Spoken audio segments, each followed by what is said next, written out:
പിതാവിനും പുത്രനും പരിശുദ്ധാത്മാവിനും സ്തുതി, ആദിയിലെ പോലെ ഇപ്പോഴും എപ്പോഴും എന്നേക്കും ആമേൻ.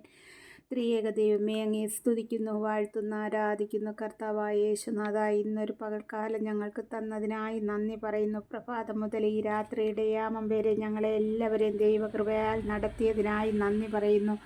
ഇന്ന് ഞങ്ങൾക്ക് ആവശ്യമായതെല്ലാം തന്ന കൃപയെ ഓർക്കുന്നു നാഥ. കൂടുതൽ കൂടുതൽ അങ്ങിൽ ചേർന്ന് ജീവിപ്പാൻ ഞങ്ങളെ അനുഗ്രഹിക്കണമേ. ഞങ്ങൾ മൂലം ആരും വേദനിപ്പാൻ ഇടയാക്കാതെ വണ്ണം ഞങ്ങളെ അവിടെ നിന്ന് പരിപാലിക്കണമേ. കർത്താവായ യേശുനാഥ, ഞങ്ങളെ എല്ലാവരെയും, ഞാൻ ഓർക്കുന്നവരെ, എന്നെ കേൾക്കുന്നവരെ അവിടുത്തെ പക്കൽ സമർപ്പിക്കുന്നപ്പാ. കാവലും തുണയുമായിരിക്കണമേ. ഞങ്ങളിതാ ഉറങ്ങുവാൻ പോകുന്നു. ഞങ്ങൾക്ക് നല്ല നിദ്ര തന്ന് അനുഗ്രഹിക്കണമേ നാഥ.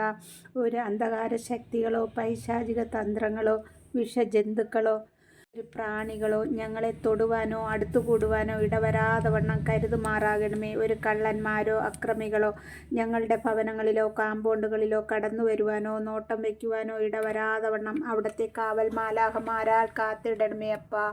ഇന്ന് ഞങ്ങളിൽ നിന്ന് വന്നു പോയ സകല പാപങ്ങളും അവിടുത്തെ തിരുവിലാവിലെ ജലത്താൽ കഴുകി ഞങ്ങളെ വിശുദ്ധീകരിക്കണമേ. ഈ രാത്രിയിൽ ഈ ഭൂമിയിൽ നിന്ന് ഞങ്ങളിൽ ആരെയെങ്കിലും മാറ്റപ്പെടുകയാണെങ്കിൽ വിശുദ്ധിയുള്ളവരാക്കി മാറ്റണമേ നാഥ. ഞങ്ങൾക്കായി നാളെ എന്നൊരു ദിവസം അവിടെ നിന്ന് ഒരുക്കുകയാണെങ്കിൽ ദൈവകൃപയാൽ ഞങ്ങളെല്ലാവരെയും വഴി നടത്തണമേ. നാളത്തെ അനുഗ്രഹത്തിൻ്റെ ദിനമാക്കി മാറ്റണമേ അപ്പാ. നമുക്ക് ഒരു തിരുവചനത്തിൽ നിന്നും 5-6 വാക്യങ്ങൾ വായിക്കാം. കിടക്കയിലിരുന്ന് വായിക്കുന്ന വചനം ധ്യാനിക്കാം. ഈശോ നമുക്ക് വേണ്ടി സഹിച്ച പീഡകളെ ഓർക്കാം. ആ കുരിശിലേക്ക് നമ്മെ, നമ്മുടെ കുടുംബത്തിലെ ഓരോ അംഗങ്ങളെ ഈശോയുടെ പക്കലേക്ക് സമർപ്പിച്ച് പ്രാർത്ഥിക്കുക. കിടക്കയുടെ 4 ചുറ്റും കുരിശടയാളം വരച്ച് മാതാവിനോടും പ്രാർത്ഥിച്ചിട്ട് കിടക്കാം. ആമേൻ.